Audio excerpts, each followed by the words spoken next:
সুন্দর প্রজেক্ট। এই প্রজেক্ট করার জন্য দেখছেন ইট আইনে রাখলাম, অনেকগুলা ইট আইনে রাখলাম, কিন্তু ইটগুলা এখন ছাতা পড়ে গেছে। কাজ করার মতো কোনো মানি নাই হাতের মধ্যে। এটা যদি আপনাদের ভালোবাসা পাইতাম তাহলে আমি এখানে এই যে কত বড় একটা মাঠ দেখছেন, এই মাঠের মধ্যে একটা প্রজেক্ট করবো, হাজার হাজার মানুষের কর্মসংস্থানের ব্যবস্থা করে দিতে পারবো। যদি আমার দ্বারা হাজার মানুষের কর্মসংস্থানের ব্যবস্থা হয় তাহলে ইনশাল্লাহ মানুষের উপকার হবে, আর মানুষের উপকার করলে ইনশাল্লাহ তো এটা ভালো একটা উদ্যোগ। সুপ্রিয় দর্শক, আপনারা জানেন ফেসবুকে টাকা দেয়া এখন আমি বড় একটা ফ্ল্যাট কিনছি। এটা দেখছেন, এটা গাজীপুরের মধ্যে অবস্থিত হয়। জমিগুলো ক্রয় করে রাখলাম, টাকা ইনভেস্ট করে রাখলাম জমির মধ্যে, কারণ জমি কখনো বেইমানি করে না। এই জন্য ক্রয় করে রাখলাম, ভবিষ্যতে কোনো সময় কাজে লাগতে পারে। কিন্তু দেখা যাচ্ছে টাকা পয়সা যদি বেশি হয় মানুষের কাছে রাখা যায়, নিজের আত্মীয় স্বজন যারা আছে তারা কিন্তু বেইমানি করে এক সময়। এই জন্য টাকাগুলাই জমির মধ্যেই আমি ইনভেস্ট করে রাখলাম। হয়তো এটা কোনো সময় হারায় যাবে না, দুনিয়া সব কিছু হারা যেতে পারে কিন্তু হারায় যাবে না। এই জন্য এখানে ইনভেস্ট করে রাখলাম। তো ভালোবাসা, অবিরাম ভালোবাসা, হ্যাঁ, দিলেই নাকি ভালোবাসা পাওয়া যায়, আসলে বাস্তব প্রমাণ এটার। আইসা পড়লাম, দেখছেন এখানে আবার এই যে কিছু সংখ্যক 100 একর জমির মতো এখানে আছে।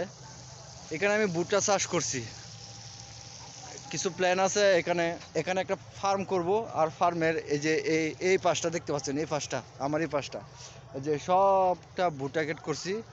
আর কিছু সামনের জমিগুলো আছে, এই সামনের জমিগুলোর মধ্যে আমি কৃষি চাষ করছি, কারণ ধান, এই যে খের, হ্যাঁ, গরুর খামারের জন্য খের কিন্তু একটা গুরুত্বপূর্ণ একটা জিনিস।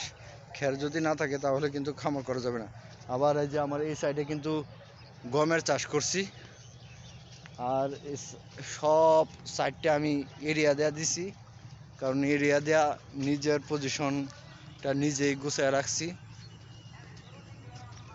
মানুষের মধ্যে ঝামেলা হতেই পারে, দেশের অবস্থা যেহেতু ভালো না। আর এই যে এগুলা দেখতে পাচ্ছেন সবগুলো সবুজ, এটা ঘাস, গরুর খামারের জন্য ঘাস করছি। ঠিক আছে, সব কিছু কিন্তু ফেসবুকে টাকা দেয়া আপনাদের ভালোবাসার জন্য।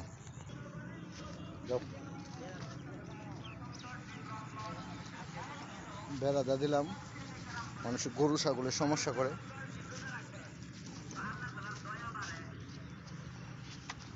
যাই হোক, এখানে আবার কিছু জায়গা, এই যে সামনে দেখতেছেন, সামনের জায়গাটা কিন্তু টমেটো কিছু, হ্যাঁ, শুষ্ক মৌসুমে যে ফসলগুলো আবাদ করা হয় সেগুলো চাষ করছি এখানে। আর এই যে নীল টিন দেখতেছেন, এটা ছোটোখাটো একটা ফ্যাক্টরি করতেছি আপনাদের ভালোবাসার জন্য। ঠিক আছে, স্বপ্ন আছে, স্বপ্ন, মানুষ স্বপ্ন দেখা ভালো, দুঃস্বপ্ন দেখা ভালো না, কিন্তু সুস্বপ্ন দেখা ভালো। স্বপ্ন যদি না থাকে, মানুষ তো বাসে স্বপ্ন দিয়া।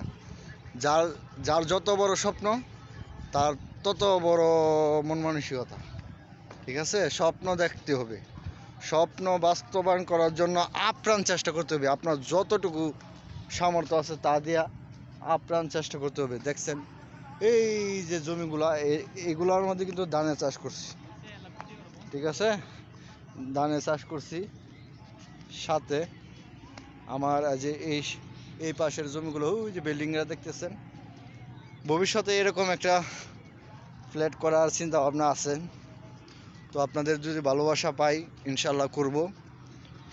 আর আরেকটা কথা, বয়স্ক পুনর্বাসন যেগুলাকে আমরা বলি, পুনর্বাসন এরকম একটা, হ্যাঁ, পুনর্বাসন করার মতো ইনশাল্লাহ উদ্যোগ নিতেছি। তো কেমন হবে সেজন্য আপনাদের মতামত চাই। ইনশাল্লাহ ভালোবাসা দিবেন সবাই। ধন্যবাদ সবাইকে, ভালো থাকবেন সবাই।